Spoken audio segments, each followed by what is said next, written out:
हमारे देश में गाय एक राजनीतिक पशु बन गया है, जिसके जरिए तमाम राजनीतिक दल वोटों का दोहन करने का अथक प्रयास कर रहे हैं। कुल मिलाकर गाय इन दिनों राजनीति की शतरंज का मोहरा बन गई है।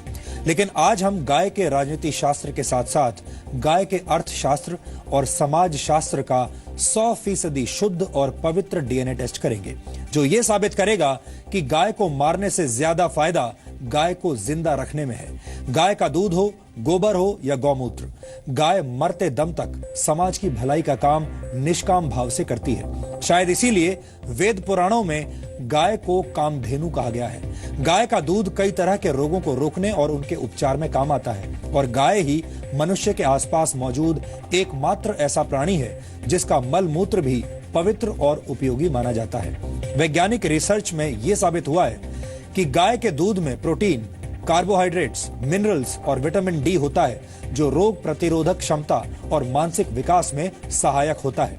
यह भी माना जाता है कि यज्ञ और हवन के दौरान गाय के दूध के घी की आहुति इसलिए दी जाती है क्योंकि इससे हवा में ऑक्सीजन का लेवल बढ़ता है। वैज्ञानिक रिसर्च में यह भी साबित हुआ है कि गौमूत्र में मौजूद तत्वों का सेवन कैंसर और टीबी जैसी बीमारियों में फायदेमंद होता है। पेट संबंधी बीमारियों में भी आयुर्वेद गौमूत्र के सेवन की सलाह देता है। और आपको यह जानकर बेहद हैरानी होगी कि अमेरिका ने गौमूत्र उत्पादों से जुड़े 4 पेटेंट्स ले लिए हैं। अमेरिका हर वर्ष भारत से गौमूत्र आयात करता है और उससे कैंसर की दवा बनाता है। गाय का गोबर भी गौमूत्र की तरह ही मूल्यवान होता है। रासायनिक खाद के मुकाबले गोबर से बनी प्राकृतिक खाद के इस्तेमाल से कृषि योग्य भूमि की नमी 50% तक बढ़ जाती है, जिससे फसल अच्छी होती है। गाय के गोबर से बनी बायोगैस अमेरिका और जर्मनी जैसे देशों में गाड़ियों के ईंधन के तौर पर इस्तेमाल हो रही है, और मशहूर कार निर्माता कंपनी टोयोटा गाय के गोबर से हाइड्रोजन फ्यूल बनाने की तकनीक पर भी इस वक्त काम कर रही है। यही वजह है कि गाय को कामधेनु कहा जाता है। अब हम आपको गाय के इसी कामधेनु अवतार का एक पवित्र डीएनए टेस्ट दिखाना चाहते हैं। इस विश्लेषण को देखने के बाद आप खुद ये तय कर पाएंगे कि गाय को जिंदा रखने में ज्यादा फायदा है या फिर मार देने में।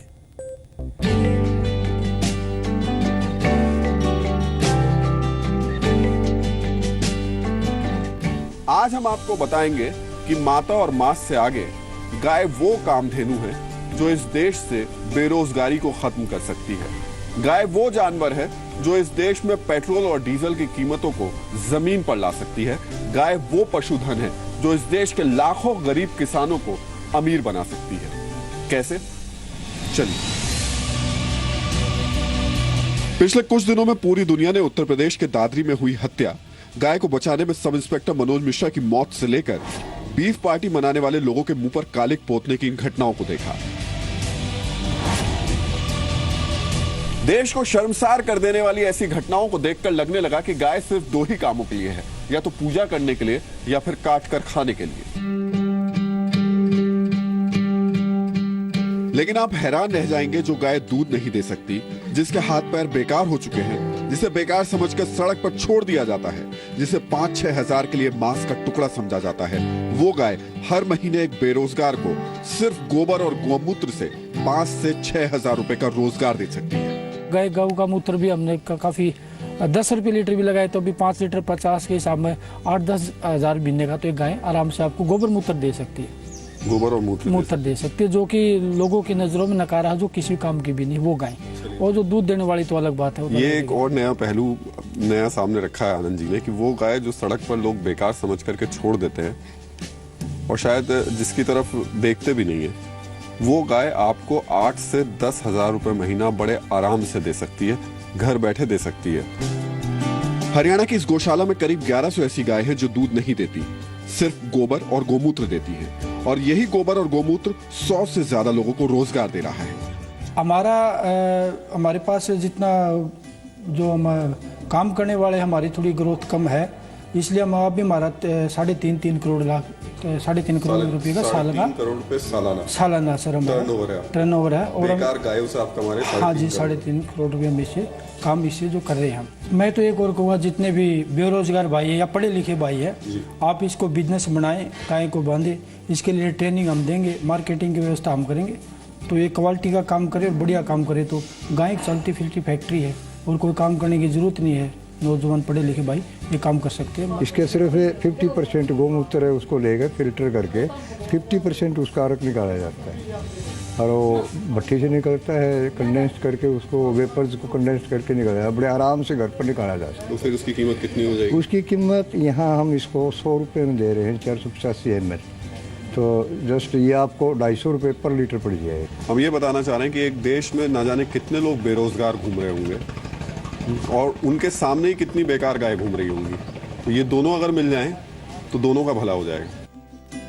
यानी दूध देना बंद करने के बाद भी गाय कामधेनु बनी रहती है, जो लोगों के लिए न सिर्फ रुपए कमाने का जरिया बनती है बल्कि इंसान की जिंदगी भी बचाती है। कैंसर और HIV हेपेटाइटिस भी आरपी अल्सर जैसे जैसे हमारे 99% रिजल्ट है।